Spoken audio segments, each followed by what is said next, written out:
to today's webinar session, wherein top leaders will throw some light on skill and competency for 2022 and beyond.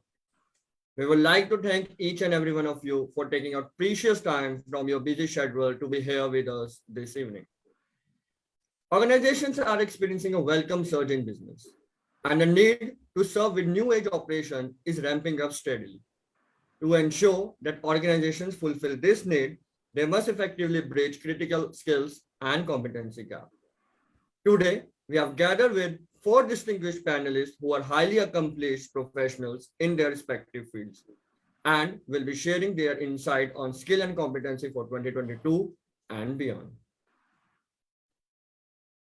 Before introducing them, allow us to introduce the New Delhi Institute of Management. Established in 1992, NDIM has been declared as the first and the only mentor business school of India, and the only B school continuously declared best in India 3 years in a row for industry linkages and under 19 other parameters. That's me.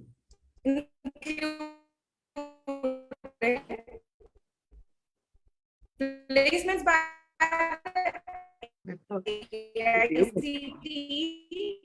Government of India and the Confederation of Indian Industry. NDIM is the only business school declared commerce and industry continuously for the last 5 years for placement parameters and as the best in North India. FICCI, the Federation of Indian Chamber of Commerce, best in India for excellence in employability, truly business school in the country to be declared best in India for industry linkages and placement simultaneously by all the premier national trade and industry chambers of the country and by the AICTE Government of India. Without further ado, let us introduce our eminent panelists for today's webinar.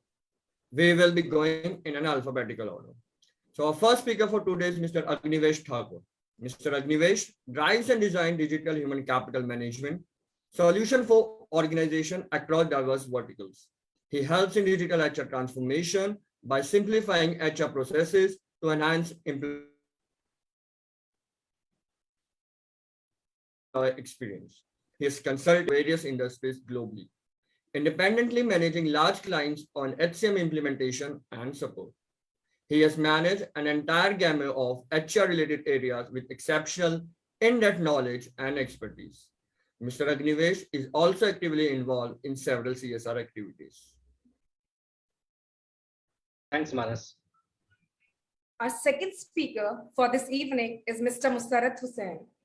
Mr. MUSSARAT, a senior advisor, Maruti Suzuki Training Academy, has more than 3 decades of rich experience in HR strategy, corporate HR, plant HR, and L&D in diverse industries like Digital Equipment India Limited, HR Goodet Limited, HEG Limited, KHD Humboldt Vedag in the past. He has served as the head of corporate HR in his earlier role with Maruti Suzuki India Limited. A certified TOMT and TOT by Management and Entrepreneurship and Professional Skill Council, Mr. MUSSARAT has done CII HR Excellence Assessment for various companies.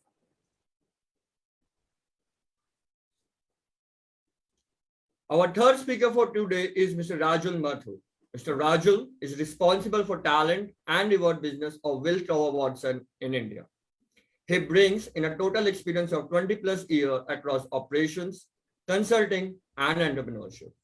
Over years, he has consulted clients in major industry segments such as airlines, automobile, banking and financial services, IT, e-commerce, media entertainment, and real estate.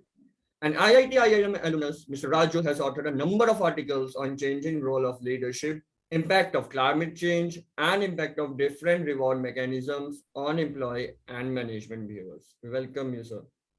Thanks, Manas, and pleasure to be here.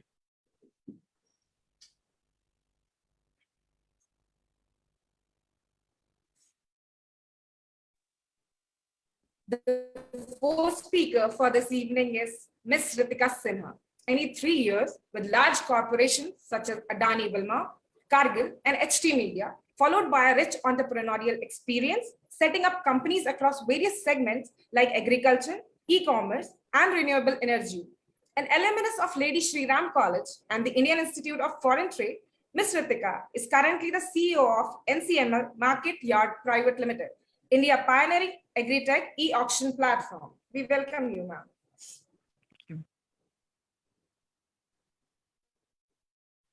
Now allow us to introduce today's host, Dr. Vishwa Mohan Bansal. Dr. V.M. Bansal, Chairman, New Delhi Institute of Management, is a former civil servant and has been the youngest and the longest servant commissioner, police commissioner, and director of India's biggest statutory urban body, DDA, Government of India, for 28 years. He has headed several public sector undertakings and was advisor to the Lieutenant Governor Delhi at the time of Commonwealth Games in 2010. Over to you, Chairman, sir. Thank you so much, Manas and Dosa. Thank you so much for introducing all of us to about 270 participants as of now, which I'm sure will grow very soon. And it's a great honor because today's topic is something which not only every student, not only every academics, but even industry is looking for and searching for. In fact, basically in every you say job profile or every discussion, it boils down to what exactly is your unique selling point, or what exactly you can do, or in what way are you different from the other person. So, but rather than me, I will be leaving this part to the experts who are with us present today.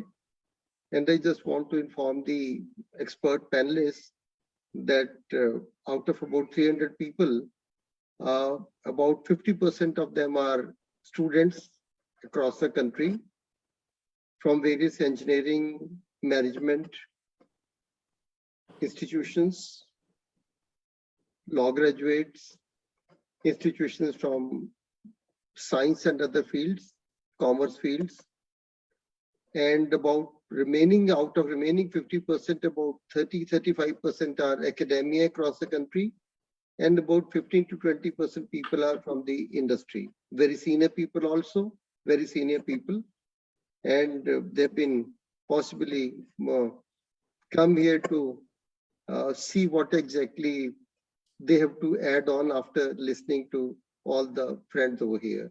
So I'm extremely grateful for your presence. And starting alphabetically as decided, I'll request AGNIWESH, because he's into big consulting role as of now.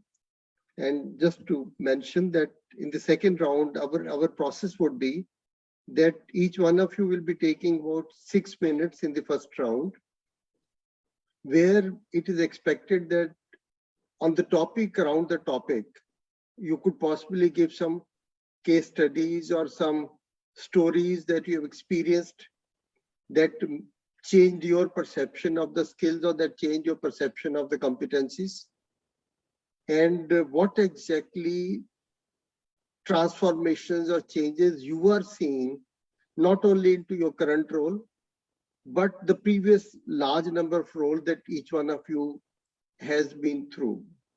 And you will be learning these changes through your colleagues, your friends in different sectors in the industry. So as much as you can share with us, of course, in the limited time period, we'll be very grateful. Over to you, AGNIWESH. Yeah, thank you, sir. First of all, it's an absolute pleasure to speak to you and the entire 300 population here. And again, I am so thrilled to speak to MUSSARAT bhai and RAJUL ji as well as RITIKA ma'am, and going to learn from their experiences. Thank you, NDIM, for this opportunity. To start with, what we look at, and then we're talking about the future skills and what competencies that we require to to survive in this world. One thing is very certain: your uncertainty is certainty today. Right? So we will always be in the uncertain world, come what may. And the skills that we had 5 years back is no longer the relevant today. Okay? So what we always say that what brings you there will not take you there. When with the person wrote this book, there was a message inside it that you need to continuously update yourself, be relevant to the business. And that's why comes the entire skilling part. The panelists on this group, as well as people coming from the industry, they know that at this point of time, while McKinsey wrote in 1980 that the war on talent, but actually we are today facing that shortage of the talent. And then what are the competencies, what are the skills, what are the talent that we require today to make sure that we are running our business is extremely critical, extremely important. Do we have the right skill set? If not, then can we buy or build? Buy as in that, can we acquire the talent or can we build that talent, right? So sometimes we are talent enabler, sometimes we are talent creator, sometimes we are talent acquirer, right? So I will try to become, bit understanding to the academia, to the student, understanding what are the current relevant skills and what are the basic skills, which was even 30 years back was irrelevant, which is still relevant today. Come what may disruption comes, they will still relevant even after 10 years. So that will we talk from our experience and then what we have seen in our global perspective. The first critical talent and the first critical competence that we look at, right, is your curiosity. So people talk about, they say, they always talk about this, right? So curiosity is always your first critical skill. When you are curious, then you need to look at how you are thinking, what is your problem solving, what is your creative thinking, and so on and so forth. So these hardcore soft basic skills are always going to be around, and that will be relevant always, come what may. Maybe business process changing, maybe the entire scenario of working is changing, right? So you need to have this core is always to be intact. Then we look at some of the softer skills, because now the entire world is changing in terms of more digital transformation happening across. So what is the digital literacy that we need to look at? Extremely important, which I keep telling to all the business schools as well as to the future leaders, that keep your basics strong. Let's say if you're an HR guy, marketing guy, finance guy, you should be thorough with your concept. If there is no concept, you will always tend to make a lot of conceptual mistakes, understanding. If I know the subject, you should always emerge as subject matter expertise, right? And you can add value to your conversation whenever you are talking to your customers, to your stakeholders. So the conceptual clarity is extremely important. That's why whenever you focus, we say that do you know the 4 P's of the marketing, or do you know the how to handle the behavior at workplace, or do you know the principle of the finances, how to read those chapter 6 and how to make out of the equity and derivatives from your learning. So this is extremely important. This will remain the chain. That will, Dr. Bansal sir, it was relevant even at the time we are studying, even at the time today and tomorrow also, right? These are the soft skills that we need to master. Now look at what other forums are talking about. There are a lot of futuristic, believe me. There are a lot of futuristic in the world. You just Google it out, you will see there are a lot of futuristic. Even World Economic Forum talks about, Gartner talks about, WT also talks about, right? So there are a lot of futuristics in the market, and they'll talk about future, right? They talk about what are the things they need, what are the things they anticipate at this point of time, that what may require them to succeed, because they have certain visibility of the business coming in, how the business is shaping up, right? It's a large number, right? How the things is moving. Let's say, if Ritika ma'am at her level, she knows that how my market is moving for next 2 years, and to moving the market and probably reaching it to the level, what kind of talent that we need, and for the talent, what are the key competencies that I need to require, who can accelerate my business or who can accelerate my results to the next level. So these are the important things that we always discuss, right? And then we look at how we are investing today. Okay, because I know that I keep telling my favorite line that your future is not tomorrow, your future is now. What you are doing today will decide your future. So during pandemic time, those people who have spent a lot of time in investing in learning new skills, upskilling themselves, cross-skilling themselves, will always have a greater chance in their placements and do that. People who could spend more time on the Netflix may still lose out, or probably may repent later on, because they had time. They had time where you must have invested more in your learning, contextual learning, understanding that how can you become more productive and proactive in your thought process. So not discounting that. The core skills remain the same, right? According to me, and from what I read, and probably when I consult multiple businesses, multiple business houses, big corporations, small corporations across the globe, what I see, what they are looking at, if you look at the talent, okay, so now STEM, when we talk about STEM, like science, technology, engineering, maths, STEM has been now taken a back seat, and now liberal arts is picking it up, right? So liberal arts is picking up big time.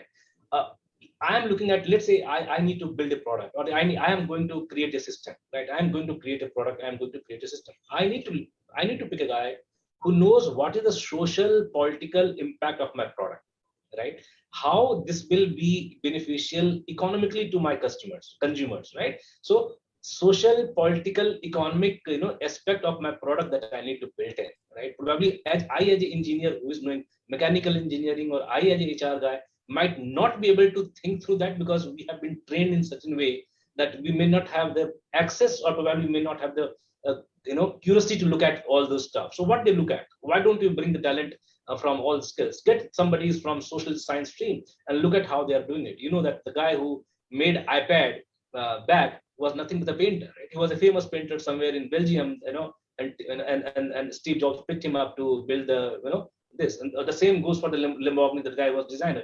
He was not an automobile engineer, right? So somebody, he was a creative idea, got in there, and then say that we do the engineering. So what is more important is about your critical thinking, problem solving, okay, and then look at the finer skills.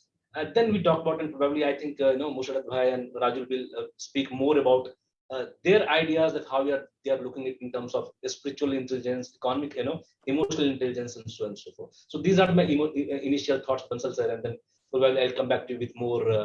Thank you. No, very useful, Agniwesh. Thank you so very much. And just to let you know, when I come back to you, I'll be more keen also to know, because currently you're into designing and driving digital human capital management solutions, and also digital HR transformations. So, to most of people, these words may look new, and these fields may look to be very interesting or very intriguing.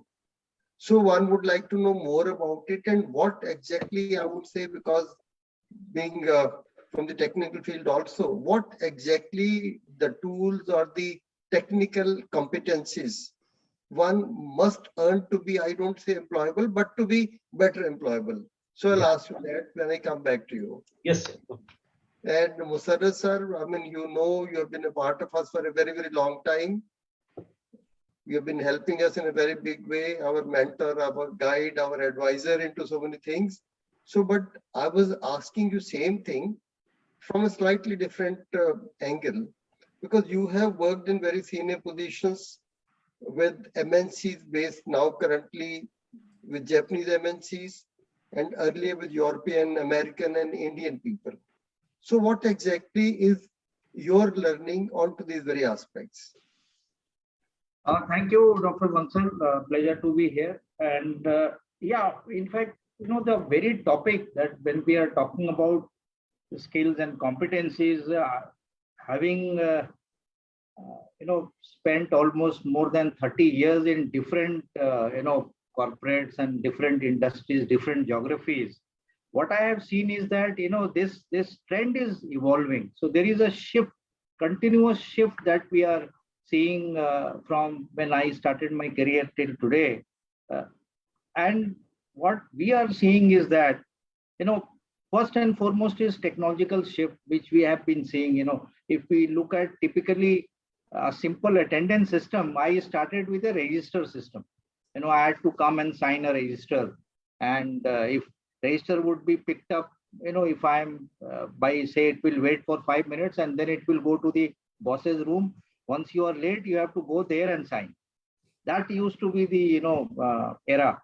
Then started system of some punching, and then we had biometrics, and today we have contactless iris system. So in a very basic kind of a thing inside an organization, this is a shift which has happened.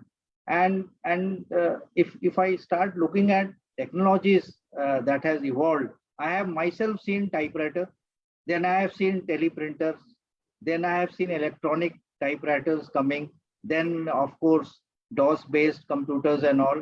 And today, it's a different world altogether. So that technology evolution and the kind of skills you require to upgrade yourself was also required, because in our time, even question paper was set on, in a very different way. And today you have a different concept. In fact, photocopier never existed 35 years back. So there was no question of, photocopying. You have to actually write your notes or write everything with hand. So everything is evolving, and with times you have to pick up. But what has happened, this shift, we are seeing couple of other shifts also. So we are seeing a lot of generational shifts happening. We are seeing social shifts which is happening. And in the pandemic, what we have seen is a mindset shifts also happening.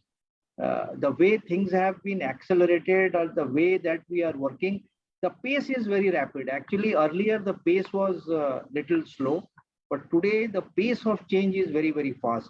And for any organization, what I feel, when we typically talk about skills and competencies, let me be very clear. Sometimes we confuse between both skills and competencies. We also confuse between learning and skilling. So let us be very, very clear in that. When we say skills, these are all tactical skills that we require to, or the expertise or the knowledge that we need to do a certain job. So these are the skills are job requirement basically. And the way technology is changing, the way work is getting redefined, we have to continuously evolve and learn those skills to be effective at the workplace. But when we talk about competencies, and as AGNIWESH was also talking, competencies are some of the inherent attributes or qualities or abilities, I would say, which are essentially, you can observe those, you can measure, or you can build or coach those competencies. And these are essential. These are like DNA to the organization. And this is also important for defining the culture of any organization. So some of the competencies or attributes we develop when we are a kid, when we are in a school. But a lot of such attributes or competencies are actually sharpened when we are actually in a workplace, because it is molded, and it is very easily molded. And for example, in our current context in Maruti, we have core values which are actually nothing but core competencies, and these are basically our DNA. And then we have relevant managerial competencies, which are what we call as a competency framework. But some of the competencies are like essential. This is not going to change. In all my 35 years of work, a teamwork, for example, or innovation, or say communication, decision making, these are some of the basic essential if you have to be really effective in your workplace. This will never change. You may have a different nomenclature or a definition for all these, but imagination, creativity, all this will always remain. Always remain. There is not going to be any change. But what sudden rapid change in the competencies also that we have seen, and I'll separately talk about quickly on the skills part also. In the competencies, what we have seen is that during the disruption or this pandemic which has happened, a couple of competencies which became suddenly very essential is something like digital dexterity. Digital dexterity is something which was not that important, but in the last 2.5, 3 years, the way disruption is happening in the space of technology, the kind of non-linear thinking which is required in the people is a must. In fact, just to give a simple test for digital dexterity is that, say, Government of India banned 30 Chinese apps. And the digital fitness for anyone is that how many of those apps you can name. Frankly speaking, I only knew one, which was TikTok. 29 others I still don't know, and I challenge anybody who can tell all 30. It means your digital fitness is not 100%. So what is it? And for a youngster, it could be as high as 80-90%. So that is what is required in today's organization. This competency suddenly has become very important. We have always been talking about leadership development, focus on leadership, coaching. What not has been done for leadership development from time when management started actually. Now today in this pandemic, and what has happened is that when suddenly we started working from home, the whole work model actually changed. And suddenly, we found that hierarchies are broken. People are working in network. Suddenly controlling is gone. and how do you actually control your people who are working in network. So empowering came in, and then what happened is that a concept called connected leadership suddenly came up. So there is a leadership when you are working in hierarchies in an organization, but when you don't know who is working from where, but still you have to get the work done, you have to be accessible, you have to empower your team, and still you have to be keen for result. What you need is a connected leadership, and this is a newer blend of leadership which has emerged, which is in time to come also, because now we are moving into a hybrid mode of working. So this is a newer mindset or a newer competencies other than those fixed competencies which is required. And then there are other competencies which have also emerged, which was not important couple of years back, like resilience, empathy. This suddenly became very, very important. We used to talk about agility and things like that, but resilience and empathy, endurance kind of a thing became very important. Then we started talking about frugal mindset, the kind of constraint that we saw in the last 2 years, we in our company and many others, first time ever in first quarter 2020, we faced a loss of say 280 crores in 40 years of existence. And why it has happened, and every company has gone through such big crisis. So employees have to develop a frugal mindset, which is a newer competency. We faced, every employee is aware of budget cuts, but working under extreme constraint, organization has to survive. This mindset or this competency suddenly becomes, because how to work in constraint, how to do more with less, how to be innovative is a new competency that we are talking about. And then there is something which is called cognitive behavior we have been talking about, but a newer competency called what we call cognitive flexibility, which is how to do more, how to adapt effectively, how to let go of the past belief. That is the biggest problem in many, many leadership and many, many organizations, that what you have done in the past will not help in the current time, the competencies and capabilities. So how to let go of the past belief? What got us here will not take us there, that's for sure. So the change of mindset of people and this competency becomes very important. And then there are a host of many other as far as competencies or attributes are concerned. But quickly coming to my last thing is, when we are talking about skill, what we do is that, skill has also evolved over years. So today we demarcate skills into 3 buckets.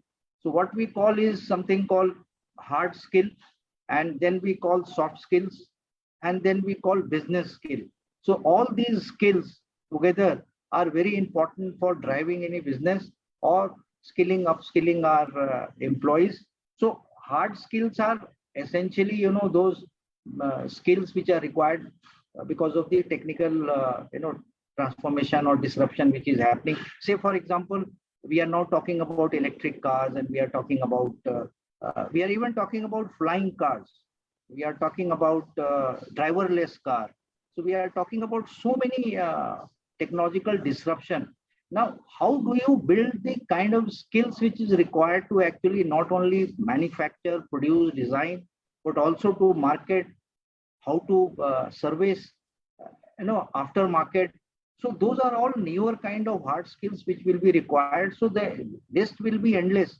But today, when we are talking about artificial intelligence, we are talking about 3D printing, and we are talking about blockchain, and so many things which is you keep on hearing newer things. But how do you effectively adapt those into your hard skill bucket is something very important. And this is what I have seen over years evolving, and today it is changing and evolving at a much faster and rapid pace than we have actually seen earlier. And in fact, I would say I am a generation which has seen typewriter, and this is a generation I am seeing driverless and artificial intelligence. So I started with landline phone, and today I am looking at mobile phone, and mobile is a smartphone. So all those disruption I am seeing in my lifetime, and I don't know in the next 10-15 years what will be the future of work and future of workforce. and everything is, getting redefined. So this is what comes to my mind, Dr. Saab, at the moment. Maybe I'll take more questions. Fantastic new learning, soft skills and business skills and various other roles, especially because we have a long innings of learning as in 3 continents and long innings of now leadership role into training. So it's fantastic, and I would also request you when I come back, because you mentioned about the competencies, hard skills, yes, one is learning, one is teaching. And you rightly mentioned that those competencies come out of the environment, out of various experiences that you have faced in your life, in and around you. So how do you really groom the next generation leaders to the competencies, presuming that they haven't passed through that environment, that they were not exposed to that environment? But obviously we have to develop a better Indian leadership for tomorrow. So how do we really do that? So I'll be requesting. Yes, I would love to talk about the development that we are doing. Yeah. Thank you so very much. And now my friend Rajul, again, very, very impressive performance through your entire career. It's a great learning and great honor to have you. You have been doing big roles for the last more than 20 years. So now, since you are primarily, or not primarily, but your focus continues to be on designing and implementing structured solutions, designing performance management systems, competencies, and also design of rewards and board evaluations and governance. So kindly, you may think from that angle, because since you are designing this for people at different levels, for the board level, for the next to the board level, for the middle level, and you have been doing it for different sectors of industry. So what is the net learning, or which are the common factors which today's topic, skills and competencies, which you feel have changed over the years, and how fast they are changing, what new things are emerging? Rajul. Sure. Thank you, Dr. Bansal, and thank you for actually inviting me here as well. The challenge of speaking after a consultant and an industry veteran is that most of the points typically are already taken. So the challenge is to actually look at something new and come up with a different perspective. So that challenge, Ritika, pe chhod do. Yeah. So what I'll do is maybe start with a slightly different perspective, as in from a starting point. So whether we look at competencies or skills, they are expected to deliver towards a business objective or a business model that the organization has. So what has actually happened over the last 3 or 4 or 5 years is that organizations have undergone changes in their business models, and technology has played a significant role in terms of redefining these business models. So so when I talk about technology making changes, so even if you look at 3-4 years back, we had Skype, where a virtual conference could have been done. But now with the experience of pandemic, we are talking about this whole work from home and remote working in a slightly different manner. Why are we doing this? Because the organizations have identified that a business model change can be implemented through technology. And when I say business model change, we're not talking about incremental benefits. We're talking about changes that are happening in terms of either newer sources of revenue, newer sources of acquiring customers, or even newer sources of acquiring employees. So when we talk about technology, right now technology has given us this leeway to say, can I approach a new set of customers which I never had in my bucket? So if you look at the emergence of whole e-commerce segment, I am able to supply my products to a section of society where they are not physically close to me. Earlier, I was always determined by my sphere of influence, or like in the FMCG world, they say my radius of 5 to 10 kilometers. Now, something being made in some other geography or some other state, quickly through a platform can actually get delivered to you. I think of something in the night and it gets delivered tomorrow morning at my residence before I wake up. So organizations have identified technology to change fundamentally the customer segments that they were attracting or they had to enhance or bring a new source of revenue. So that's one change, and therefore how organizations need to look at in terms of skills and capabilities to reflect to that business change is different. Similarly, if you look at it from an employee population, earlier, if I had to do a course which had to be done in, say, from Harvard or from one of the A category US schools, I would have to travel there. It was hugely expensive as an affair. But right now, I can actually, empanel myself or, register myself for a course through a digital platform and still get that learning and make myself or gain the same experience that others are gaining globally. So again, similarly, organizations can now gain employees from different segments of the country, which they were always not able to get earlier. This whole advent of tier 2, tier 3 in terms of capability centers is testimony to that. So now, therefore, the question is, if the fundamental changes are happening in business models, what are the new skills or capabilities that are required to be able to deliver to this? Now, add to this the new spice that the whole pandemic has brought about. Organizations have learned that remote working is a possibility. The new age employees have now come back with an understanding that it's no longer a role profile. It's a combination of tasks which has to be done. I might only do 4 tasks out of 8 in a role. Other 4 can actually be done by a remote worker or could be outsourced. And therefore, this whole understanding of the role that we had earlier is getting redefined because of the technology that is playing a role. So as an employee, what is the area where I can focus in? Or as an employer, how I can best leverage the capability that is available globally for those segments of a role to which I was never open to in the earlier avatar. So business model, whether we talk about it from a financial sense, the customer sense, or from a people sense, are undergoing a change. And this is resulting in tremendous pressures with respect to that capabilities that are required. I think AGNIWESH ji and MUSSARAT ji both spoke about, the functional capabilities, the domain capabilities, or, the competencies in terms of leaderships, the behaviors. And like they all spoke about, the advent of a 4th pillar, which is called digital savviness or digital dexterity, as MUSSARAT sir spoke about.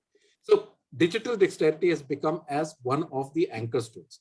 Now, even in each of the buckets that I spoke about, functional or domain, if you look at decision making and the way it used to happen earlier, the boss would sit together with his or her team and would give his or her wisdom to that team so that they are able to take the right kind of decision. So it was more directive to that nature. Now, when you're doing most of the work which is remote, the decision making has actually got cascaded to where the operations are happening.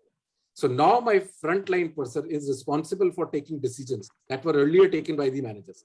And therefore, how do we provide that capability to those individuals who are at the, I say the operating level, whether it is in terms of sales, whether it is in terms of production, the decision making is happening at that level. So decision making capability is getting cascaded significantly. We spoke about agility, we spoke about empathy and resilience, right? Those are important. But what is also emerging is social equity. So how well networked I am and how well I am able to understand the feelings that the other person is undergoing without actually sometimes meeting the other person and moderate my behavior to be able to leverage the thoughts that are going on the other person's mind. So that whole aspect of that social equity that is becoming very important to be able to influence the customer behavior or to influence employee behavior towards what really I or as an organization want them to deliver on. So these are challenges with respect to skills and competencies that organizations have. But what are organizations doing? So organizations have realized that this is a challenge. And given that I also do a lot of role with respect to rewards, I'll say how organizations have actually taken decisions with respect to understanding and acknowledging these skills. So earlier, if you look at typically the way compensation was paid, it was anchored to a role. Slowly that conversation is changing. The compensation is now getting anchored towards skills. So what is the skill that you bring to the table? And is that skill available? Is that prevalent or is that scarce? And that would determine the premium that you attached with the compensation that the individual is getting. And sometimes premiums are as high as 50% to the basic role. So you may have two, and technology is the easiest example, you may have two software engineers at the same level one drawing X and one drawing 1.5X, because this person B actually has the segment of skills which are premium and which are in demand and which are very scarce. And AGNIWESH, you would completely understand this reality, because we are all right now dealing with a world which has huge attrition challenges, especially in the digital world. And the kind of offers that people are getting are very, very significant. I think if I really look at what are the top 4 or 5 skills that are really hot in the market, and we had done a survey with a lot of organizations, I think around 400 organizations, to say, what are your top 5 skills? And a culmination of this, interestingly, the topmost skill that from a premium perspective that is available, that the industry is demanding, is blockchain today. So that's number 1. Number 2 is cyber. And, given how technology has started playing a role, cyber security has become very significant in an aspect. Data science is 3rd. Artificial intelligence, machine learning are 4th. And cloud is the 5th, if I were to, complete that spectrum of top 5. So this is how organizations are looking at it. Now, if I, and to answer your question with respect to board, and I think boards are also, it's a very interesting conversation that boards are right now having with respect to, how the environment is impacting them. In fact, we do a lot of board evaluations as well. So earlier, if you looked at the board evaluation exercise, it was a tick mark exercise. Sometimes it used to happen, sometimes it never used to happen, but it always used to get recorded in the minutes of the meeting as that we do some kind of board evaluation process. Right now, the progressive boards are looking at assessing board members to see what is the capability that they bring to the structure of the board. So, and are they able to challenge management on areas of their expertise and raise the level of conversation within the board? So board members are doing 360-degree conversations, feedback mechanisms. Boards are actually doing assessments which are more scientific in nature to say, is a particular board member agile in terms of thinking? Is a particular board member savvy with respect to the digital enablement which is happening in the industry? Can the board member look at newer models of working or not? So even at the board level, this thinking is becoming very prevalent, and progressive boards have started assessing themselves and evaluating themselves on a scale to say that, board member A, B, C are more value adding to the board as compared to others. And and think of it, if it is happening at the board level, it is definitely getting cascaded at the management level, which is, if I may say, the CEO and the N-1 level, and is getting further cascaded down in the organization. So there is a lot which is happening on those spaces. But I think in the interest of time, I'll limit my comments to this stage, and I'll answer any details further, Dr. Bansal, as you desire. Thank you so much. You've given tremendous lot of insight, and especially relating to the thinking going on the board also. That's something very interesting. Thank you so much. And obviously, we are going to come back with whatever things are left out, I presume. Then, you request it, and we'll use your help and support for that. Ritika, you have been setting up companies across agriculture, e-commerce, renewable energy, and also using tech to connect buyers and sellers. Yeah. Okay, in current role as CEO of NCML. Also, you've been discovering, pricing and transacting safety at the click of a button, as it's mentioned. So the students and the people attending today are just wanting to know, what is that new thing? You may call it a skill, you may call it competency, or you may call it any third name, innovation, that you think was not available earlier. Of course, we know pandemic has compelled us or made us think newer things, and now the current severe global scenario is making us further thinking, rethinking, changing things at the spur of the moment. So I would just like to know what exactly is that. How did you reach or learn or add these things, and how useful these are, how you're making a difference, and how important or how rather essential these are for the campuses. Yeah. Thank you, Dr. Bansal, and thank you for having me as part of this very elite panel. So since most of my colleagues on the panel have covered the organizational outlook on how, skills and competencies are being evaluated or they are being trained in an organization.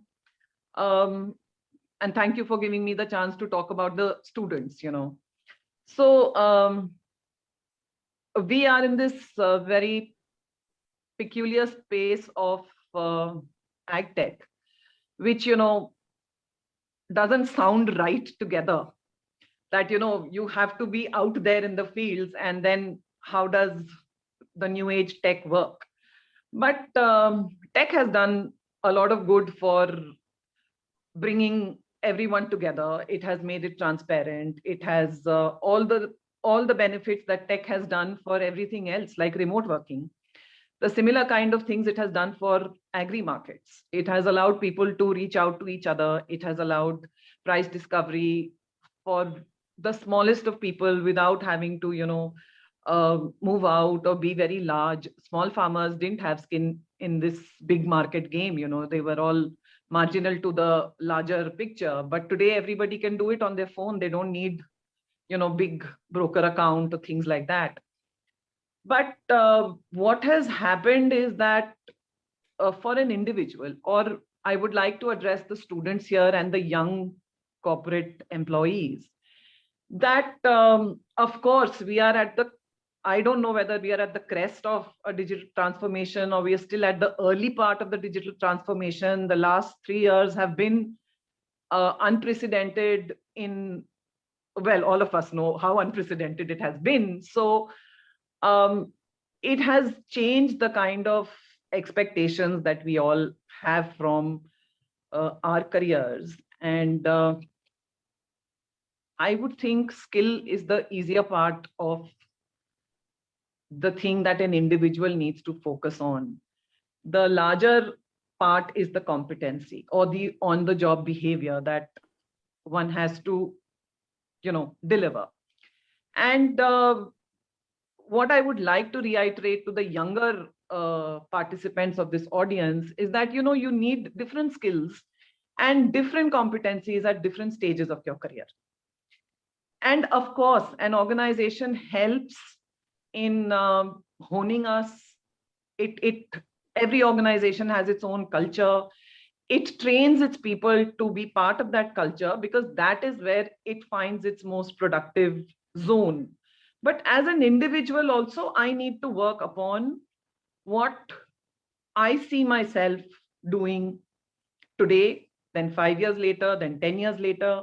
And I need to pick on those competencies that I need to start working on. I need to work on them. I need to get myself trained. If I'm fortunate to be in a large organization, which allows me to pick and choose what competency I would like to work upon, I should step up and take that chance. We should keep identifying at an individual level the upskilling gaps that we find possibly at my individual level. And of course, for this, one needs to, keep thinking ahead and anticipating what is going to be the next big wave. But old-fashioned competencies have never been more important. All the 3 panelists who have spoken about it before me, that, of course, the largest is how to deal with ambiguity. It was important earlier. In the last 24 years of my total 24 years of my career, we have dealt with a lot of ambiguity, large organizations, restructure at the drop of a hat, and it is ambiguous for the employees. But this kind of ambiguity, the last 3 years the world has seen, has been unprecedented. And I think the digital transformation that is happening is making it far more important to be flexible, to not be scared of change, to embrace change, that it is for the good. And none of us are losing our jobs because AI is going to take over. AI is only going to deliver how good we can make it deliver. But we need to be friends with AI. We need to be friends with ML. What are those things that each of us cannot be a coder? So don't worry about that. The coders are making the platforms, but eventually somebody has to go and sell it. Somebody has to go and collect the money behind it. Somebody has to tell the coder that the business is to be done like this, and this is what has to be made. So think of yourself as the architect, and there is somebody who's doing the construction. So don't think that if you don't know how to code Python, you're out of the game. No, boss. Somebody has to code, you have to sell. But today that selling has become different. We are not in the same physical space today. Remote working. So all these, the social capital that my colleague spoke about has become extremely critical. And as you will grow up the ladder of your career, whether you choose to be an entrepreneur, whether you choose to be a corporate resource, you will have to, work on how to become more influential, how to get people around you, how to be a team player. Everyone likes to win, and the organization wants to win. There is no other goal, but you need to win along with everybody. And what are those competencies that you need to work upon to make sure that you come out on top of the group that you work with, and you take everybody along? So being influential, being flexible, being empathetic. Today, we are also now not having the benefit of a location any longer. Remote working also allows that somebody sitting in some other city can take away my job, because I don't need to be sitting in Gurgaon or in Bombay or in Bangalore, I can be anywhere. So how do I still remain relevant? How do I bring the business to the table? That is very important. And what are those skills at an individual level we need to keep in identifying? And the organization, of course, does its bit, but at our level, like, don't Netflix versus the time that we choose to train ourselves is very critical. And businesses are moving towards a tech-enabled delivery system, but the core business continues to be the business. So if you are, like my business is about auction of grains, the delivery of the auction has today become tech, but the grains continue to be grains. They still come into a warehouse, they still get loaded onto a truck, they still have to move out. What is the solution that we are looking for? What are the inefficiencies in the system that we can today, given the development prowess that tech brings to the table, and the adoption that has been so widespread? And so those are the things that at the business level we need to keep anticipating, making sure that the solution is getting better and better. And that is what keeps us in the game. You just have to ensure that you embrace tech and you use it to deliver a business result efficiently, whatever is the area of business that you are in. If something as brick and mortar as agri can have tech making such a big difference, everything else can do it. And like I said to the young kids in the group, don't worry, tech is not taking away our jobs. We need to make friends with it, and we need to learn how to manage it and deliver for us. So for now, I think. Well, thank you so much. Fantastic, Ritika. It's a lot of important that business continues to be business. It's only the business delivery systems and other things are changing. Otherwise, the basic thinking or the concept would continue to be the same as they have been. But why in the second round, of course, I'll be slightly wanting to be specific on those skills and technical competencies. The reason is that we realized many years back, maybe 6, 7, 8 years back at NDIM, that MBA has to be tech-enabled MBA. Okay. And as you rightly said, tech-enabled doesn't mean that you have to be coder. No, not at all. Tech-enabled is that as a manager, as a CEO, as a CMD, you need to be knowing what technology or what tool can possibly be used by my people to make you stand out. Okay, so that is what, to be honest, has been helping our students in a very, very big way, because the AI/ML data science specialization in MBA was started by 6 years back by a very prominent faculty. And digital marketing has been a part of us for the last 8 years. And gradually, 2 years back, we realized, or maybe 2.5 years back, just when the pandemic came in, then we realized that these competencies have to be given to every student, irrespective of what specialization they're doing, because we are doing 9 specializations: HR, finance, treasury, investment management, supply chain, etc. So now, would you believe that, of course, we had introduced a subject 4 years back on emerging technologies for better business management. Okay, that is again being given to all the students, whatever specialization they be doing. But then big modules of 40 hours each on digital and AI/ML were made essential for all the students of all the specialization just when the pandemic stuck all of us in March 20. So that's why I'm more and more keen.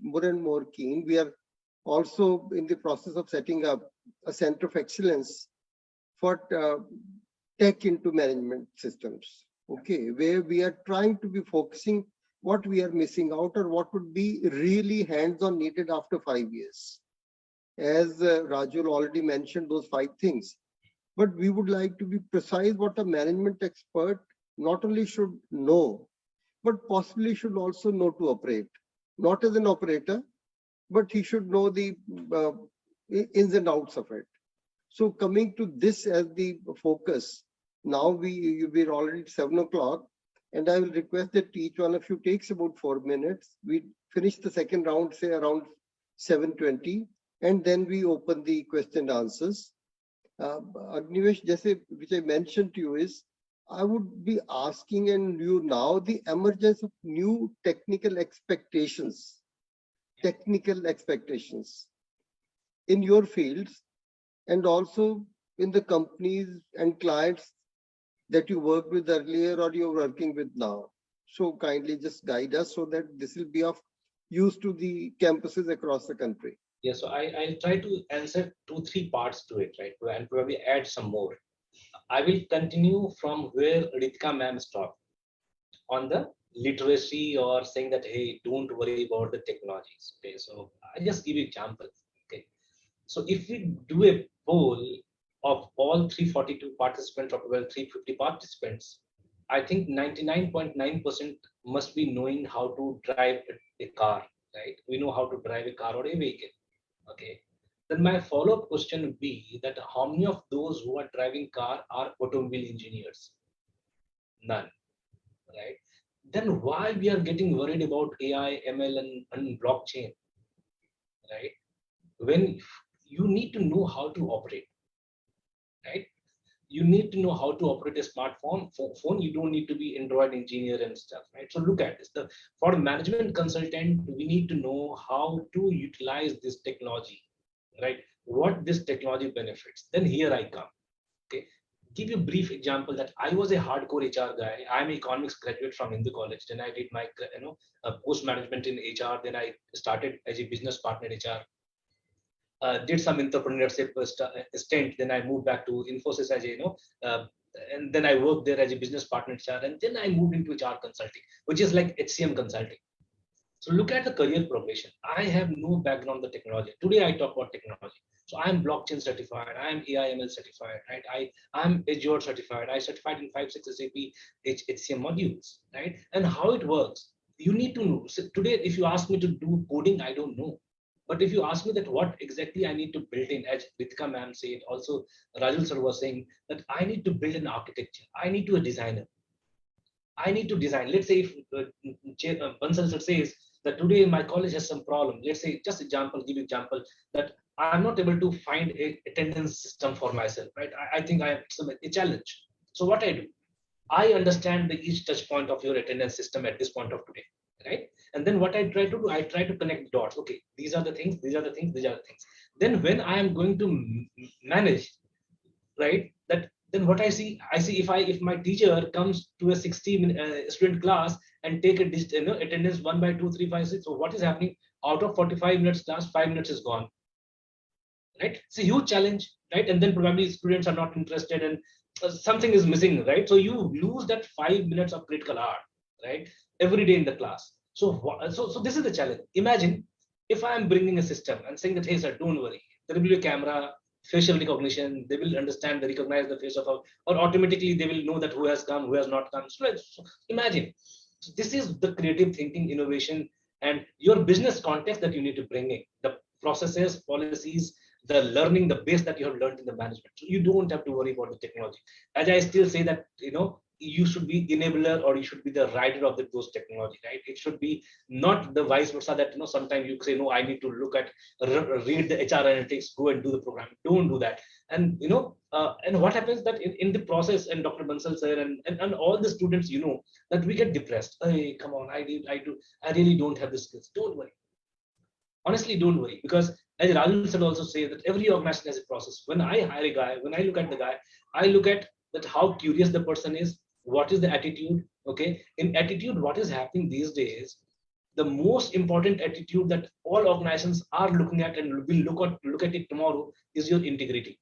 Because system will catch you, the computer will catch you, right? So integrity is extremely important thing to have, right? Don't mess with the integrity and probably imbibe it in your internal genome itself, right? So these are the things. So coming back to the technology which we talk about, be it your HCM technology, financial technology, or marketing technology, right? Digital marketing or stuff. So there are multiple products, right? Cloud-based product. You talk about Salesforce for CRM, you talk about SuccessFactors Workday for HR, you talk about SAP for finance, Microsoft for finance.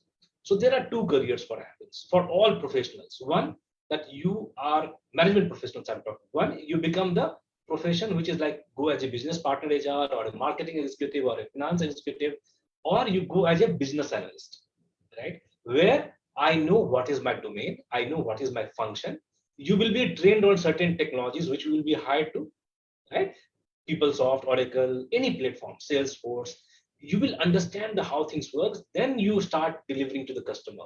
So when you are talking to the customer, if customer talks about what is OKR in HR or talk about Kirkpatrick model in HR, you will be able to relate to it rather than an ITN or probably an engineer guy who will just get confused, because you can say, okay, OKR, how this is work. Why don't you look at balanced scorecard approach? So your conversation becomes easier. Then what happens?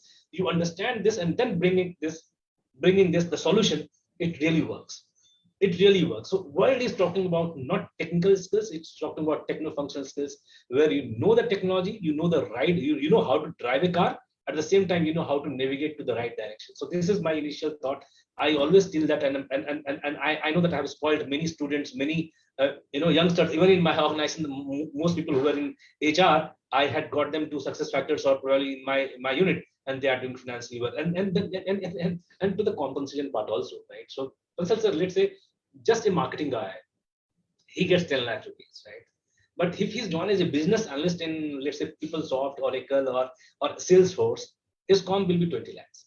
So imagine this, right? So you try to see if you are getting an opportunity where you can upskill yourself in such a way that you take up certain roles. I'm not saying that please, because out of 350, I still want 90% people to do the functional roles, right? And then probably move upon. But look at then when company comes, right? When company comes, like Big Four comes, what they hire these guys. The business analyst, you will hire as a third, you will train on the process, and then you are doing that. So this is good literacy that we have for all of you guys. And what you need to look at to understand on this, again, I'm telling you, don't get confused and probably with the word, you are the most precious future for all of us, right? You are going to, you are our future, and a lot of responsibility, a lot of humility. We say that, the world is yours. The only thing that please don't get nervous, and don't get confused with all the jargons and that you have. You just know how to use the technology, right? I just give you an example, like we talk about crypto. When I did blockchain certification, I realized that what could be the potential of this particular technology, right? I am not a blockchain developer, but I know what this can do. And then I am co-creating with one of the product SAP that what kind of things that we can do. How can I make a sustainable, future? Because I think Rajul will also bat about the new thing that we are talking about, ESG, which is extremely important for all, right? Though we didn't talk because we didn't want it to bore you more, but ESG will be the future, right? Everything has to be sustainable. So each VC, each board member asks every business head, what is your ESG plan, right? How you are bringing this environment, social and governance in your space. So in these technology, blockchain, AI, it is going to crumble your ecosystem and making more productive, making less carbon, and getting to your net zero. So these are things that we generally look at, Dr. Bansal, and when we look what the competencies that we need, and what we look at people to have in us. So curiosity, intelligence, your integrity, social skills like mindfulness, resilience, and then adversity quotient. How can you work in this environment? Learning agility will remain there, and then we always look at these guys when we go to campus to have these guys. Yeah. Thank you so much, AGNIWESH, for firing up the students' hopes and giving them all the comfort, which Ritika also very honestly did. Thank you so very much.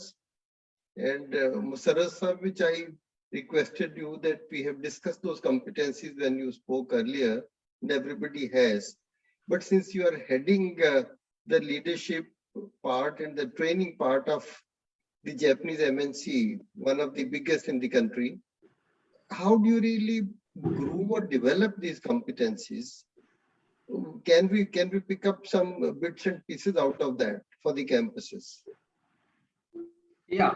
Let me give a perspective. See, what happens is that, in our kind of organization, where we hire more than 90% from the campus route, so it becomes, the imperative of build versus buy.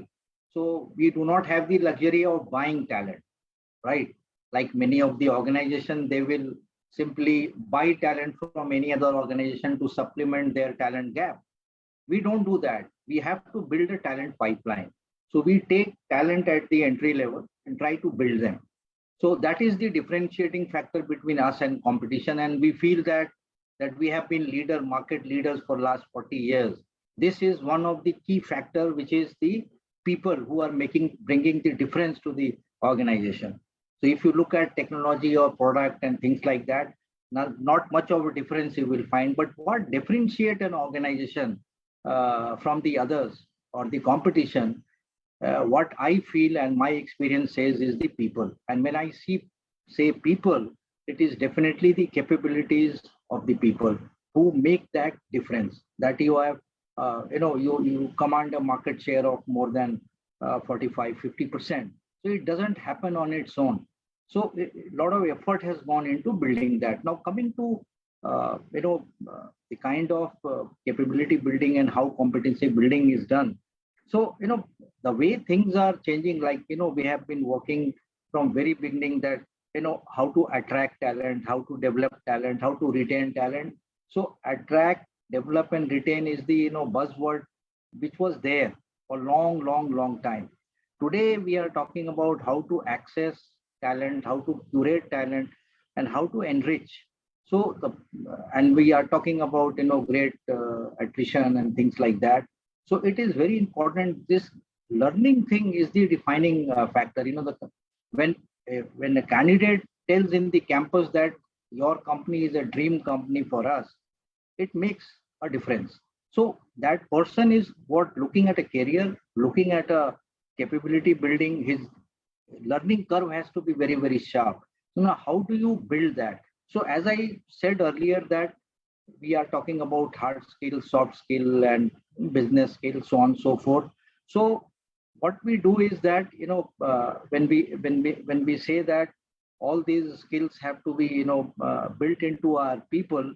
So what we do is that from entry to the exit of the employee, says till retirement, there is a continuous kind of focus on the capability building, and we follow a very typical 70-20-10 principle of learning, where it is very important that 70% of learning comes from on the job, and rest 20 and 10, which is classroom, and then various kind of methods that we deploy for capability building of people, which could be experiential, which could be something like simulation, or it could be coaching, it could be, LXPs, e-learning. So there are newer ways. But one thing is very important that we have learned is that one size fit all strategy will never work.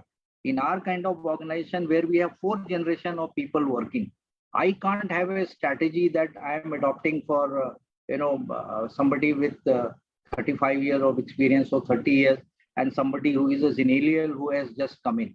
So their appetite for learning and their style and ways of learning is totally different. So we adopt different methodologies. So at the younger level or millennials, we adopt more of a business simulation, or we use a lot of simulators, business games, and such programs, which is not it is like anywhere, anytime, on the go kind of a concept that we adopt.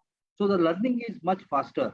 And as far as skilling is concerned, we follow more of a kind of a blended kind of a learning.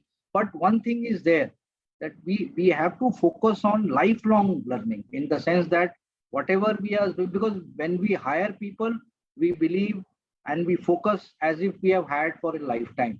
So our orientation has to be totally different. So not only in terms of competencies, for competencies, we have a very robust competency framework. And what we do is we do competency assessment every 2 years. Basis the gap and all, we have tremendous programs that we run across the organization. In fact, our performance management, our all kind of work that we do is all competency driven, which is the essence of our entire focus on building. Of course, on the hard skill side, definitely we have a lot of training. We do overseas training, we send people, and we have set up a training academy, which is like a corporate university. And we run various schools, as you were talking about, leadership and technical school or functional school that I had. And then subsequently, we have vocational school, we have overseas training, and so on and so forth. So this is just to ensure that we retain our pole position, we retain our leadership position. So it's very important that we get or access the right kind of talent, curate the right kind of unique employee experience, and then how to enrich. And this is something very important, because getting the right kind of people for the right kind of job, and then building the right kind of talent, which is very important. And the competency is very, apart from skill, these competencies are supplemented as a DNA for building the learning culture of the organization. So this is how we are doing it, and it is something which is part and parcel of our organization, because this is something which is central to everything that we are doing. So this is what comes to my mind. Thank you, sir. What came to your mind is extremely useful to all of us. You've virtually given everything possible, and this Leadership Academy, I do not know, I'll talk to you separately, how best we can have some kind of an understanding with you, so that our people are more exposed or regularly exposed to what new things you keep doing. Because we are virtually an extension, not only for our students, but as the only mentor business school of the country, we presume it our responsibility to take it to the rest of the part of the country, to various institutions. So we would like to be learning from you and conduit with you to take it to bigger role, bigger masses, larger number of people. So I'm sure as your CSR activity and as our commitment, we can possibly do something more in that direction. Sure. Thank you, sir. Thank you so much.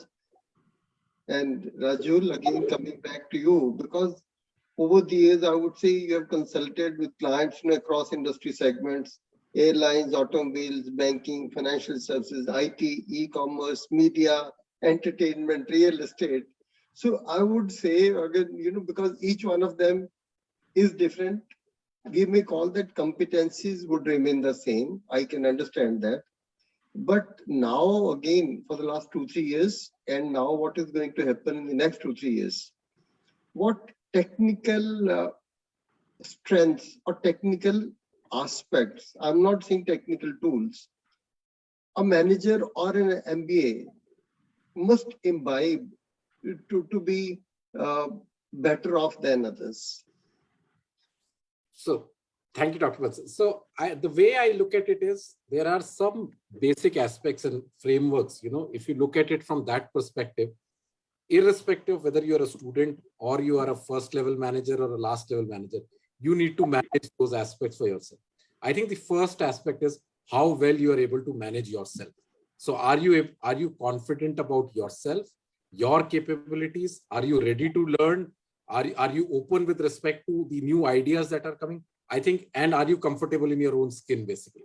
So that is one aspect, I think, which is very important, that each individual who's looking at joining the professional world needs to be aware of and needs to understand, what is it that I bring to the table and what is it that I am ready to invest to take myself forward. The second aspect is about managing the work or the business that you are part of. So you might have a larger business, you might have a smaller role to play, but understanding the nuances of the business, how the external market is influencing it, and play a role with respect to making a needle movement with that. So as I understand myself better, I need to also understand my business or the role in terms of clarity and do that more. The third is with respect to how do I manage others? So when I say others, could be subordinates, others could be peers, others could be bosses, others could be customers. It's my entire stakeholder population. So what is it that I'm doing to manage that population that I'm dealing with on a day-to-day basis, and how can I best leverage that opportunity? And the fourth bucket is we are living in a world where most significant models are changing every 2 or 3 years. The disruptions are very widespread. So how do I manage change along with the 3 stakeholders that I'm talking about? So is my ability to look at change and therefore manage that transformation, how strong I am in that. And this is true for students as well when they are studying, do I really know my capability in the subjects? How much do I need to investment time in particular subjects? Do I need to gain knowledge from somebody else? So do I really know what the market is and so on and so forth? And am I really ready to invest myself in terms of fundamentally changing myself from the set that I bring today to tomorrow when maybe some new skills are very important? So am I ready to take that plunge and be ready with it? So those are, I think, from a framework perspective, we look at it and apply it to our relevant context. I think we will all get our own answers, is what my thought is. And like AGNIWESH said, I have no background in HR. It's just that my journey of last 20 years in HR consulting is largely driven on logic and basic common sense. So I would say that as well. So it has really helped me in my career over the last 20 years. So this framework is something that has helped me significantly. Thank you so much. Thank you so much for being so candid. Thank you very much. And Ms. Ritika, I don't have to repeat the question. You know what we are discussing. And Yes. what more can you add to this based on your experience, and especially since you are deep into digital implementation? So at the end of my first round, you mentioned how AI, ML, and digital marketing has been such a core part of NDIM's courses. And since I have a business, I'm the head of a business which is tech-led, but we are not buying off-the-shelf solutions. These are solutions that the business needs and hence needs fixing, correcting, altering all the time. I think in the last few years, and I see this continuing for the next several years, is the need for even business people to be comfortable with data. So maybe as part of the course, the 2-year course that students are going through, structuring and analyzing data should be taught with a lot more emphasis today than we as the MBA students dealt with.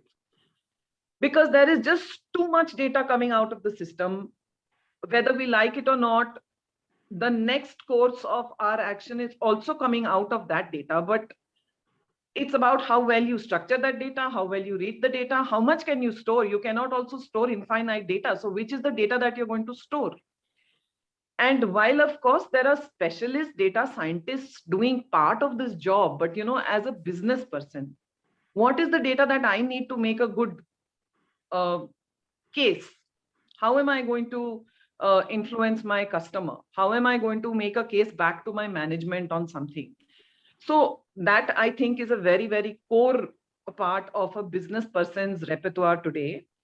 And the other thing that I think needs to be given focus is on how to design and write a solution document. Because very often, you have to go back and forth on how to, like I said, that a lot of our solutions are not, it's not like I have to get SAP implemented. So there is a proprietary tool that is being used. How, and every day, every morning, somebody says that ye theek nahi hai, hame wo karna hai kyunki competition wo kar raha hai. So every morning you wake up wanting the moon. But there is a way of writing it down to make a business case. So this solution writing is also something that the business guys need to be taught.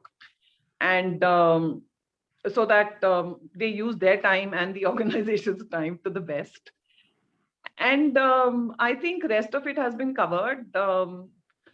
Like AGNIWESH ji also mentioned that, darna nahi hai. You just have to, and like I mentioned earlier also, that business has to continue. We are all these are tools to manage the revenue part of the business. Now somebody is into consulting, somebody is into construction, somebody is into writing an IT solution, somebody is into using all these tools.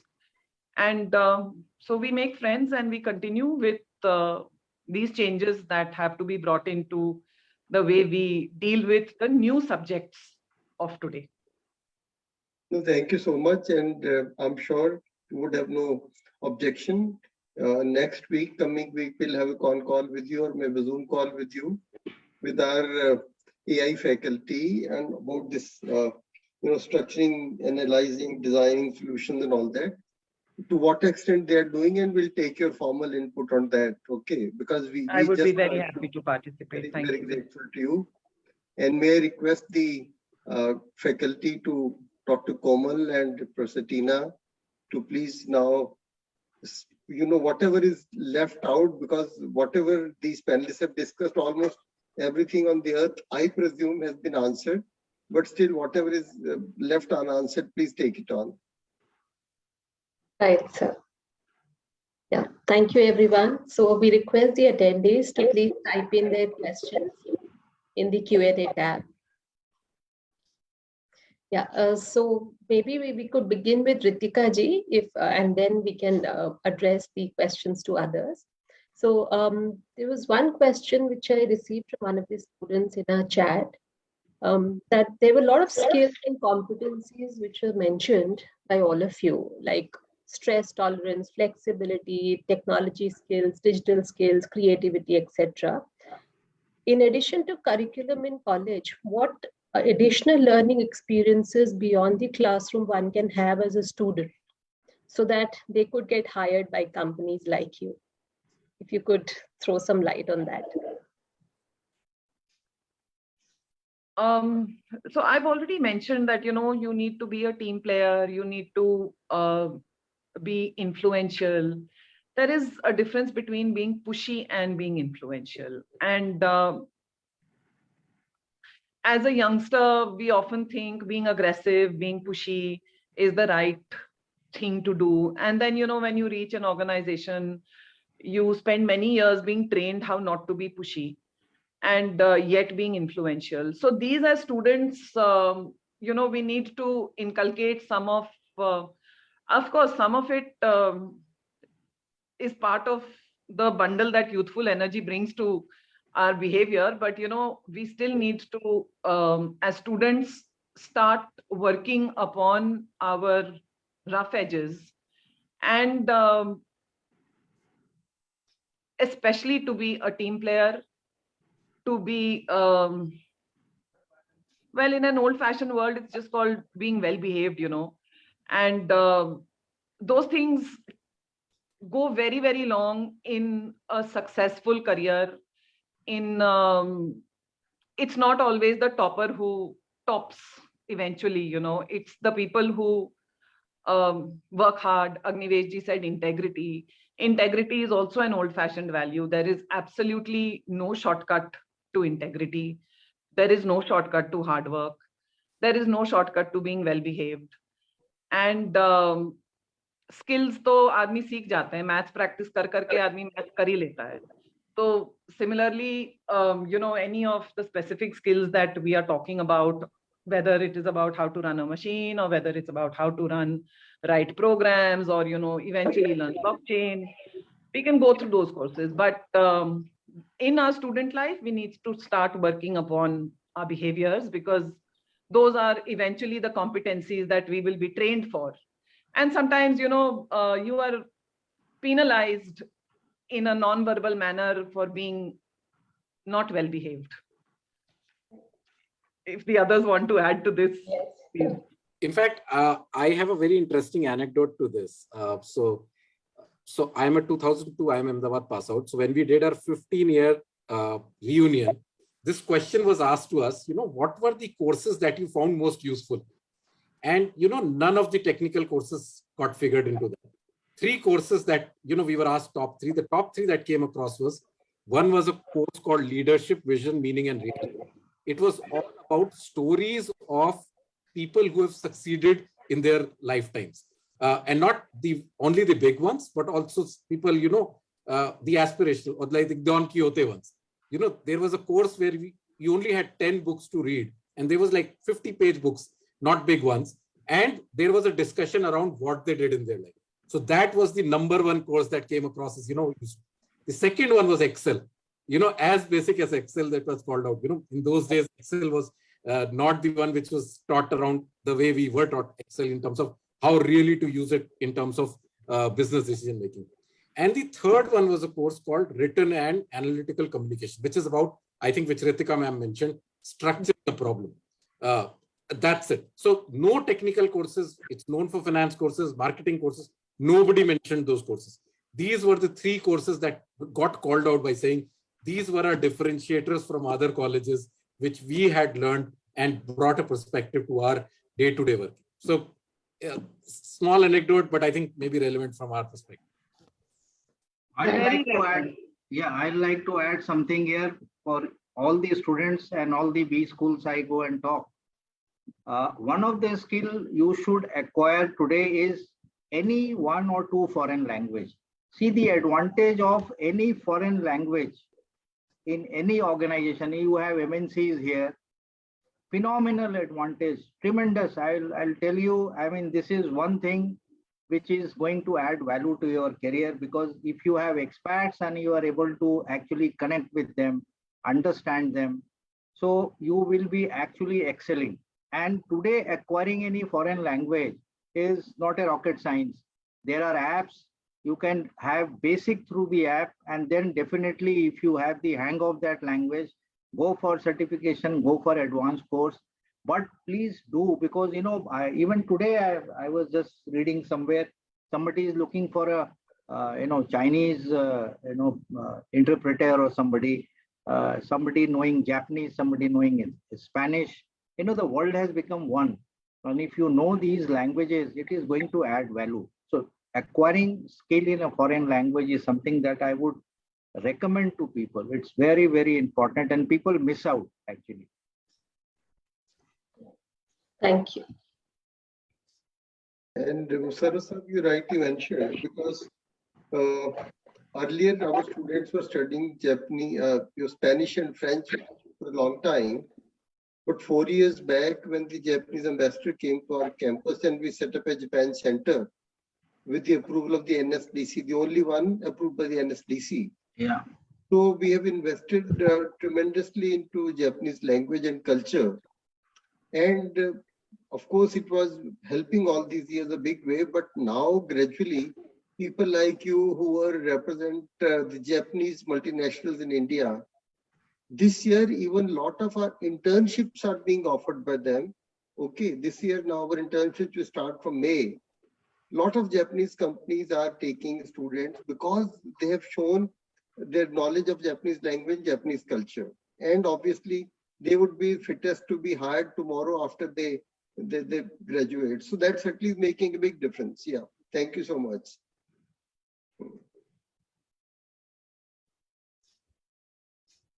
Yeah, Komal. Yeah. Good evening, ma'am and sir. I really feel so much gratitude and sincerely appreciate the topic being discussed so exhaustively. So I would like to have the permission to raise a question maybe from Rajiv, sir. Sir, as you mentioned about the social equity, I would like to ask something similar on social intelligence.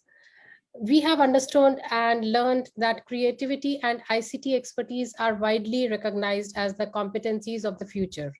And creativity and artificial intelligence in particular are likely to be essential skills for most of the new jobs which will be created from now till another decade by 2030 or so. So we truly wonder what would be the role of social intelligence in this new era where everything is machine-based. Sure. See, like I think we've discussed this, that machines would be machines. Somebody needs to operate those machines. Somebody needs to feed them with inputs for them to be able to derive outcomes. So what social equity is about when there is a people-to-people interaction. How do you understand the other side without actually taking a direct question on that side? Understand those capabilities, behavior, skills, and what's going on the mind of the other side, and model your behavior towards winning in that context. So see, machines will deliver what human mind will ask them to deliver. But what is the other human mind looking at? And to be able to perceive that and leverage that is what social equity is. So that's why it becomes so important. Like Ritika madam was clear in her thought as well, and I completely agree with her. Technology is only one part of the play. It is helping us. Earlier, the tools were phone. Earlier, the tools were typewriter. Now they are more advanced. But eventually, what you type or what you think gets articulated through that typewriter or through the technology device. Right? So that's how social equity becomes very important, because most of the value going forward, which is not done by machines, is the creative side, if I may say so, which is in the minds of the people, or the new ideas that you create. But how do you leverage that through a social interaction is what is very important. And that's social. Right. Thank you, sir. Thank you. Very well answered. Right, MUSSARAT, there's a question for you.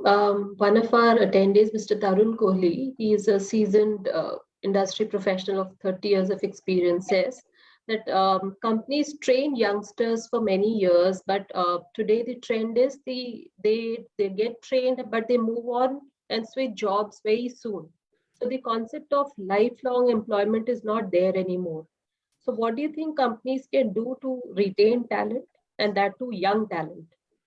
See, this is something which is highly debatable. I have been in various platforms where very recently we were talking, and the people have actually forgotten the concept of lifetime hiring. If you look at army, if you look at public sector, there is still lifetime hiring going on. Who leaves? Tell me. Still they work for 20 years.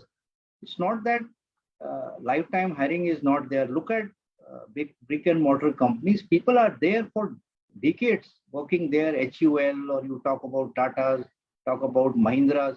They are all, yes, I know that in the current context, youngsters are leaving. But let me tell you, my learning in the last so many years is that what I call infant mortality is up to 3 to 5 years in our concept. If 5 years, if the person is able to sail through, he is likely to stay for much, much longer.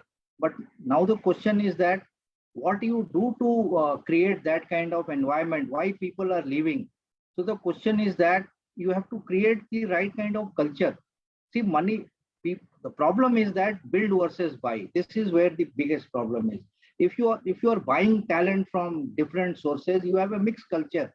So there nobody is married to the company or job. You have to create that ownership, to create that kind of binding to the organization, that you start taking pride in your organization. It's a culture building. It takes time, and that is what the DNA or competency is. You have to keep on building it. Yes, you will have some attrition. Some people may still leave. But if you are able to create a cohesive environment, that is number one. Money is not important. One of top companies pay very, very high. But look at their attrition, 40%, 30%. Money is not everything. You have to create the right platform. As I said, how you enrich, how you curate, how you create, like for example, in the pandemic, companies went into panic. They cut salaries, they stopped salaries, they laid off people. All kind of knee-jerk reactions happened. But companies which are mature, they took a very, very concerted efforts, and nothing of these sort of things happened. Rather, resilience, empathy, communication, top leadership communication, the confidence building of the employees, and then reaching out to people in times of crisis. People in isolation, people suffering in the second wave. So many people, are languishing for lack of oxygen or hospital and things. This is where, how companies have reached out to their people, how they have supported the family is what matters. So resilience, empathy, all these things have become very, very important. And the kind of support you got from company, that builds the trust. And once you build that kind of trust in the organization, that is where the longevity of the employees will be there. Their learning, their career building. If you're not giving them a career, if you're not giving them kind of learning that they want, then obviously it's only give and take. I pay you a handsome salary, you just deliver. You have to just give me the output and delivery, and you don't think of anything. That doesn't work like that. Unfortunately, in today's context, it has become give and take. And that is where they say attrition is happening, attrition is happening. Yes, it is happening, I'm not denying, but at least build the culture. That connect is not there. It's a give and take. I mean, people say, I only work 9 to 5. After that, don't bother me. Where is that, the kind of sense of pride in your organization? So you have to build that, and that takes time. Yeah, and to add to MUSSARAT San's, reflection, there's a famous anecdote, and I'm sure that you might all have seen some point of time. When CEO goes to CHRO and say, hey, why am I training this guy when they leave? Right? And then CHRO says, what if I don't train them? Yes. And he stays. I don't train him, and he stays. He stays.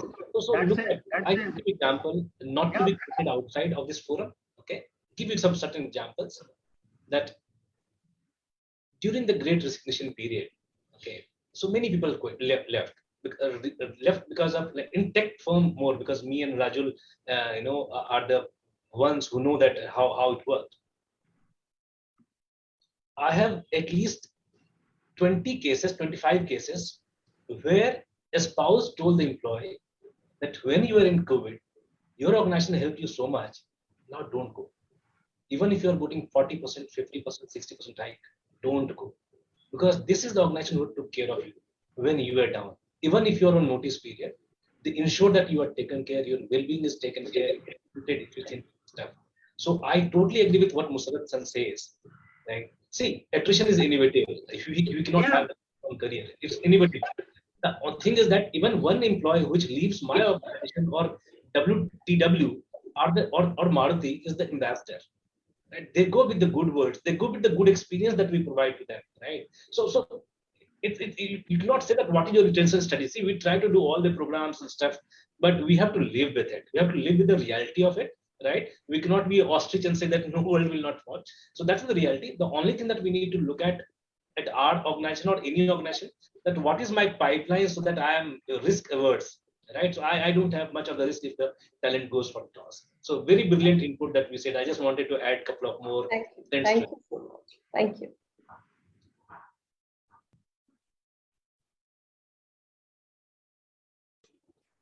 So may I ask one more question if there's a permission? Go ahead. Yeah. So we were discussing, we were listening to the discussions on thinking ahead and planning and foreseeing the next big wave, ambiguity, restructuring, digital transformation. And we also have this term VUCA, which has become very significant in the business context. But somehow at the most entry to mid levels of management, work is still very, very structured and their outcomes are often very predictable. So therefore, many management skills are still oriented towards problem solving in the known areas, and management style is one of, we can say, directing, telling the team what to do, when to do, how, and so on. So which skills would be more significant to change this approach and to incubate this VUCA phenomena at the very entry level of the management? Yeah, so I try to take a shot. Nowadays, we are not calling it VUCA. We are calling it a new term called BANI. B-A-N. Yes. Okay. BANI is nothing but brittle, anxious, non-linear, and incomprehensible, because you really don't know what is happening. Right? So VUCA is gone. See, disruption is not a new term. Even on World War I has a disruption, right? Which called entire disruption. World War II had disruption. In India, we always live through depression, right? From past 20 years, we keep evolving. 200 years, if you think. I think first industry started in 1700 or 1800. From the time till today, every day we are evolving. We are, struggling with daily navigations, right? Some business disruption happen. Some people become Kodak and Yahoo, and some emerge out of Apple and Tesla's out of it, right? So look at this. So the critical important part which always look at, that are you able to solve the problem? When Ritika ma'am has said a beautiful thing, that you need to focus on these skills. So if you can in your curriculum assign design thinking, because I forgot to mention this, design thinking, because it will really help you to co-create some of the solutions, some of the problem that you solve. So the problem you solve, right? What these guys did, what unicorn guys did, and I'm sure Bansal sir from your institute or people listening in, many will be trying to solve the problem and they will emerge, a unicorns for tomorrow. I am very hopeful about them. The reason being because they're trying to solve a problem at large. How they, what they use? They use their critical thinking, they use their problem solving, and they also use their energy and power of influence, network, and and try to get the marketplace. And then start building upon their capability on that. And then they are where are this today? The one small guy who filled a problem. You might be knowing about the guy who started Red Bus from Hyderabad. He wanted to go to Bangalore, but he couldn't find a bus. So what he did, he came back home and then he started a aggregator. So look at the solution that he's trying to build, right? Or everybody, right? Even the Oyo guy, found out there's a problem, right? So when he found out the problem, that what he did, he just solved it. So similarly, we at any level, right? At any level, we not only need to be entrepreneur of our own role. Even if I'm a small employee, I need to be entrepreneur. So there is a good debate going on worldwide that entrepreneurs is dead, right? So probably large organization is killing the entrepreneurs, but you are owner of your role. You are owner of your career. Right? You've been driving this. So have this mindset, right? Which will really help you out to navigate any crisis that we have. Because look at the MUSSARAT sir, extreme good example. Almost 30, 35 years in the industry, many disruptions, right? But still, he's one of the tallest leader India we have, right? And look at this, RAJUL, 20 years, so many disruptions, and look at him, he has not gone down, right? So what is the core common between all of us who are still there? And Bansal sir, you have seen many, right? From disruption in the government, disruption in the society, or everything, right? And what put us there? Your passion, your commitment, your zeal to do the best, and you are there. The time you feel that, okay, I lost it, believe me, we lost it. Thank you, sir. Thank you. So probably one last question, if everybody permits. Yes, please go ahead. All right. So there's one question by Mr. Kailash Bansal. So how is gig economy shaping up in the HR domain? And is gig going to be relevant to non-digital industry domains?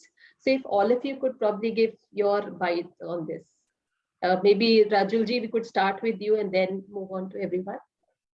So gig is a reality. So even if I speak from consulting business, which is not considered very tech, in our advisory solutions, when we need specialist capability, now we lean on gig workers who have got that capability and make them part of our projects. Our clients are okay with it. We get that content and capability, and they work with us for a period of time. I think what becomes important is how are we able to create this community of expertise outside of the organization, so that next time when I approach them, they continue to work with us rather than working with somebody else. So gig is a two-way street. So you need that expertise, but the expertise also how do you engage with that expertise like you engage with your own employees so that they come back and work with you the next time? So it's a reality. Thank you. And MUSSARAT ji, your thoughts? Yeah, see, when we are talking about gig worker who bring in specialties, so in context of HR, let me tell you that, people had already started talking about entire HR getting outsourced. Why HR is required? In many organizations, they say that HR is not required at all. So you can outsource all this, but nevertheless, HR is there, and now HR has become like sitting in the board also. But thing is that it has become highly specialized, and definitely, there are projects, there are a lot of things where you actually depend on, consultants, or you look for partners. But gig is something which is going to be the mainstay, because what I think is that in times to come, how work is going to get done is totally getting redefined, and the employment model itself is changing. So gig is going to become mainstay in times to come.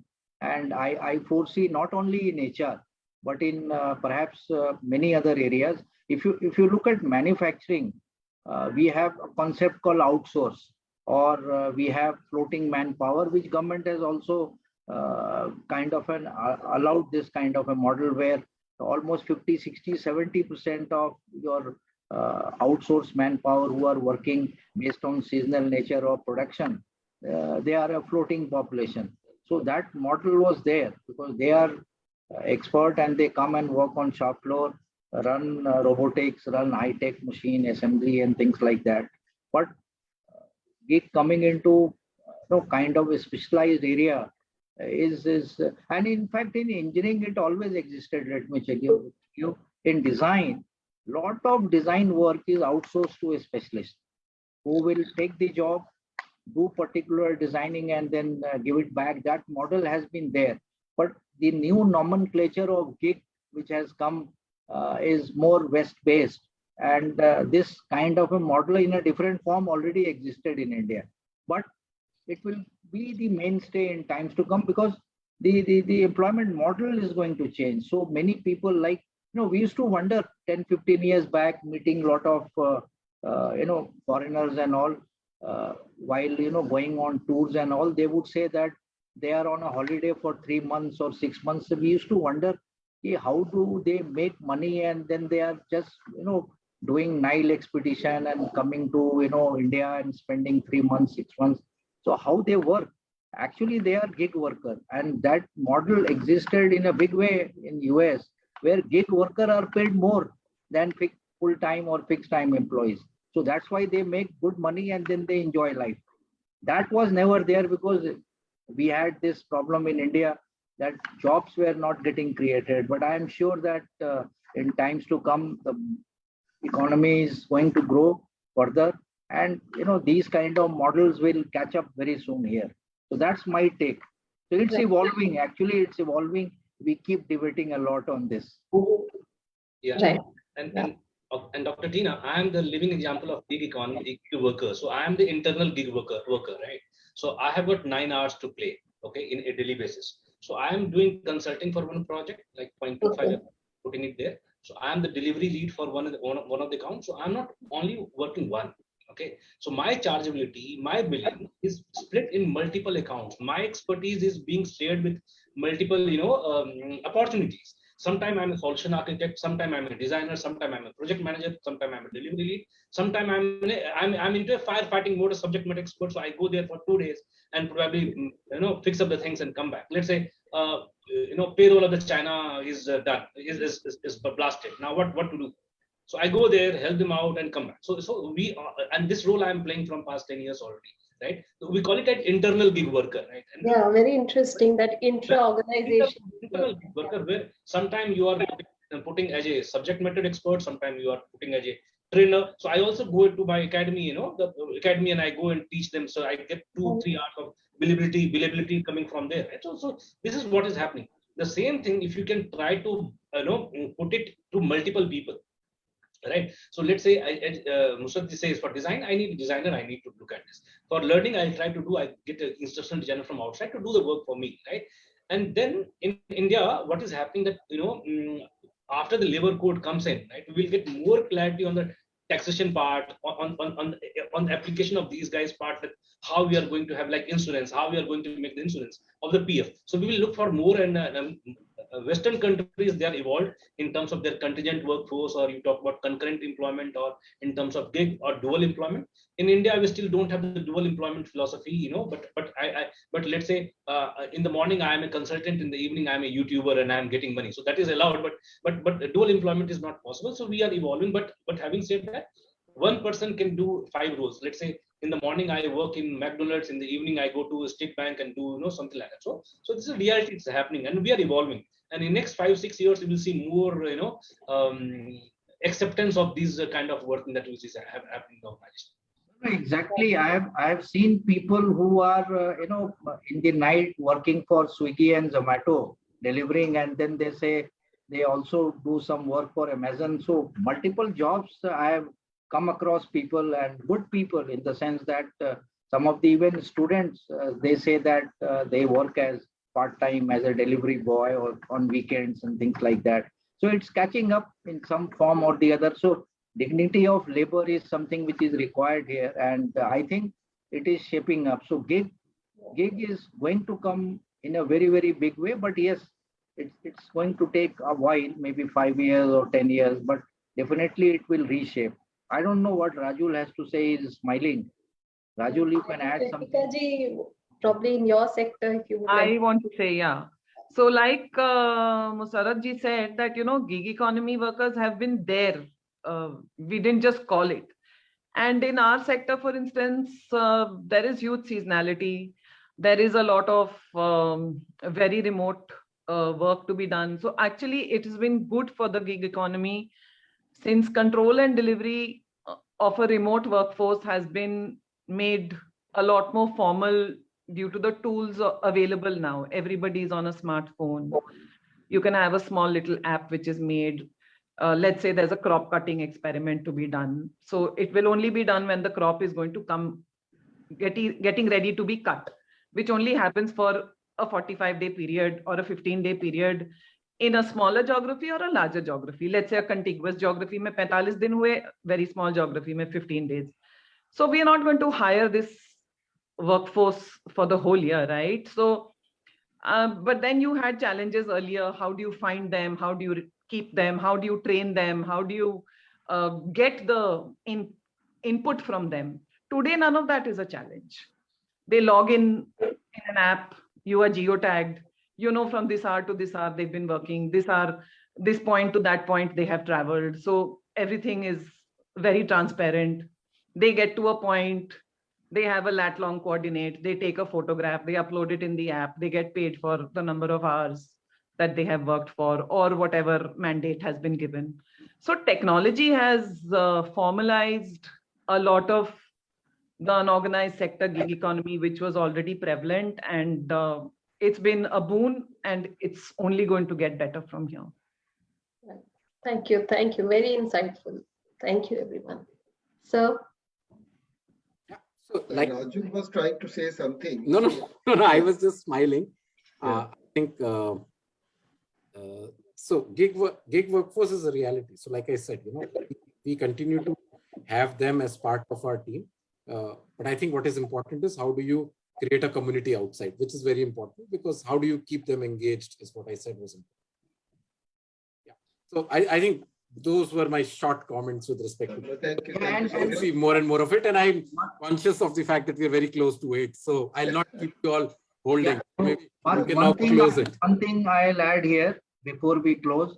So I was in a discussion where a lot of debate was happening around moonlighting, and in the remote working, people are secretly doing multiple jobs or second jobs, which is still a taboo in India, So I think it is evolving, but people are now discussing. That's a good part. Thank you so much, sir. Thank you, everybody, and grateful especially to my friend MUSSARAT Saab, because he was the person who initiated the whole thing, and he tried to connect the panelists today. And of course,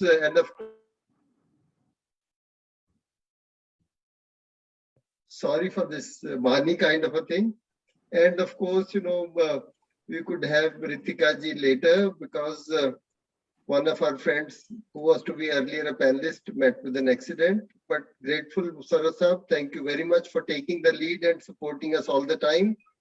We'll of course formally be requesting Ritika, AGNIWESH, RAJUL for also kindly accepting to be mentors with our students. If you kindly see the website, senior professionals like you are mentoring our students for the last, I would say, more than 6 years, maybe just twice a month for an hour or so.